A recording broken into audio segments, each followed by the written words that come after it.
Hola, buenos días. Mi nombre es Ana Karen Sánchez Álvarez. Estoy cursando la materia de destilación de mezclas multicomponentes. Actualmente en la unidad 3 voy a exponer un ejercicio de los métodos de cálculos rigurosos a cargo de la docente Rosalba Ramírez Noriega.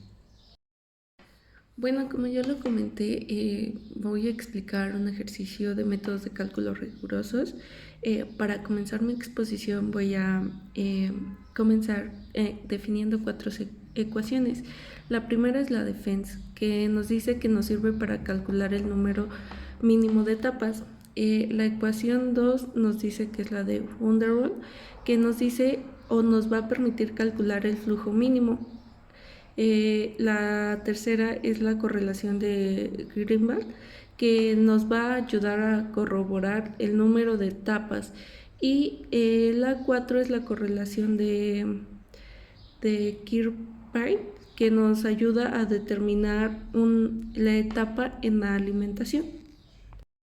Bueno, mi ejemplo es de destilación y voy a explicar la destilación del benceno, tolueno, etilbenceno y el estilbenceno, que pues prácticamente se va a dar en una columna de destilación que trabaja a una atmósfera de presión.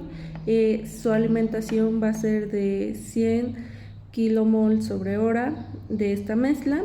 Vamos a tener 0.25 de benceno, 0.35 de tolueno, 0.25 de etilbenceno y 0.15 del estilbenceno, y esto va a entrar como líquido saturado. Esto nos quiere decir que Q va a ser igual a 1 y vamos a operar la columna con relación a la relación mínima, que va a ser 1.3.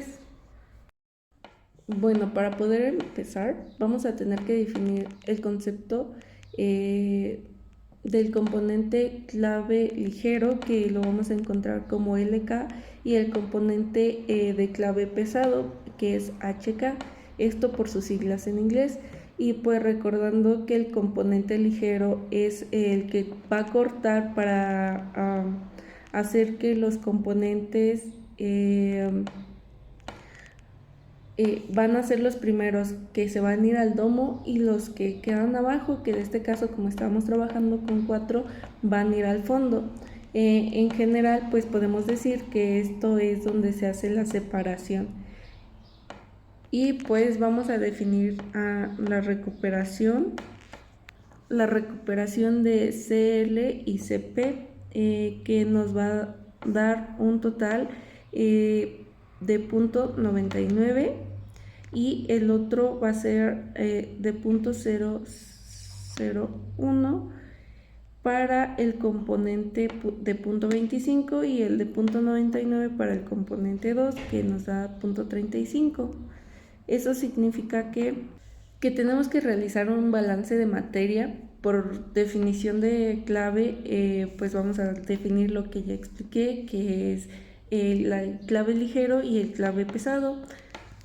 Tenemos que FLX va a ser igual a DLK sobre FLK, que pues prácticamente sería moles del clave ligero entre moles del clave ligero de alimentación.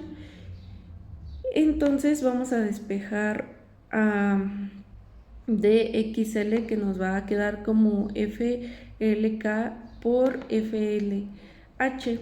Entonces pues esto nos va a dar una fracción de recuperación, que recordemos que de 0.35 nos va a dar 0.99, que esto lo vamos a multiplicar por 100 entre la fracción molar,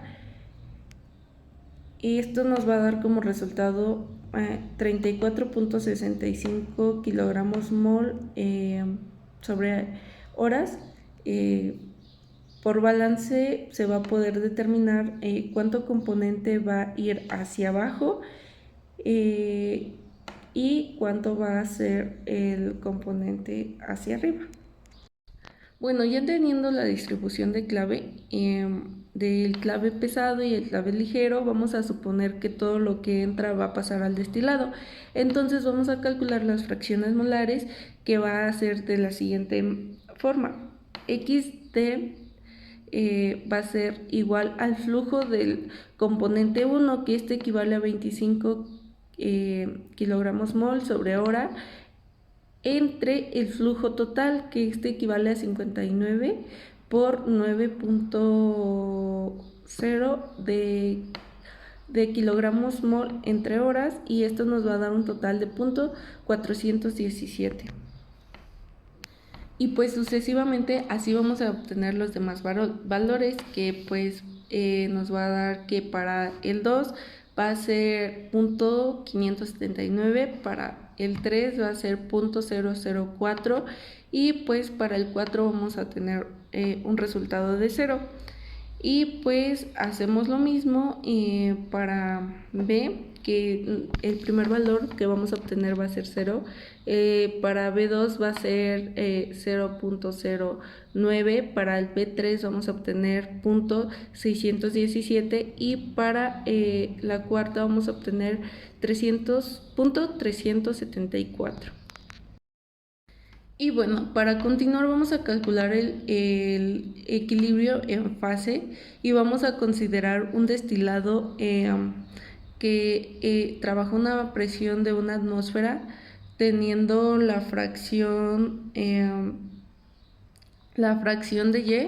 Y, pues esto vamos a calcular el punto de burbuja, que va a ser muy importante, y vamos a tener que utilizar la ley de Raoult, y pues nos dice que la temperatura de burbuja es igual a 367.8 Kelvin.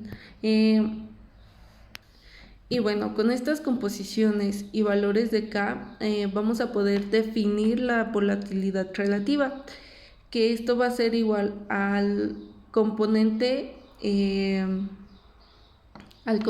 ligero sobre el componente pesado. Entonces vamos a calcular la volatilidad relativa de cada componente, y que esto va a ser sobre alfa, va a ser igual a K1 sobre K3. Bueno, como recordarán, al principio de mi explicación mencioné 4 fórmulas que vamos a utilizar, y pues bueno, para calcular el número mínimo de etapas vamos a utilizar la ecuación de Fincks, que podemos observar que prácticamente ya tenemos los datos del balance, que es los que vamos a ocupar. Vamos a sustituir los valores del componente ligero y del componente pesado en esta fórmula para obtener el número de etapas. Sustituyendo estos valores, nos dice que el número de etapas mínimas es de 11.61. Esto quiere decir que son aproximadamente 12 etapas. Y bueno, como consiguiente vamos a utilizar la ecuación de Underhill, y esto va a ser para calcular el reflujo mínimo, y pues nos dice que la ecuación de Underhill vamos a ocupar la información de la comparación de Z, la alimentación, la destilación y alfa, para poder sustituir estos valores. Entonces, sustituyendo la sumatoria de alfa entre la sumatoria de teta, esto nos va a dar que es igual a 1, que es la Q que representaba desde el inicio del problema, y pues bueno, vamos a repetir todo este procedimiento para poder obtener los valores de cada uno. Tenemos que el valor de delta es el valor de separación. Esto quiere decir que vamos a determinar entre el alfa, lo que es la parte ligera, y la parte pesada de teta, que resolverá las igualdades, que esto nos va a dar un total de 1.25, ya que tenemos que buscar ese punto intermedio entre el alfa 2,3 y el alfa 1. Entonces esto nos va a dar que el valor va a ser 1.25, y vamos a ocupar la segunda ecuación de Underhold, que nos dice que vamos a tener que hacer que todos los valores se sustituyan para obtener el reflujo mínimo, y ya sustituyendo nuestro reflujo mínimo tenemos un resultado de 1.0115, que ese va a ser como nuestro reflujo mínimo.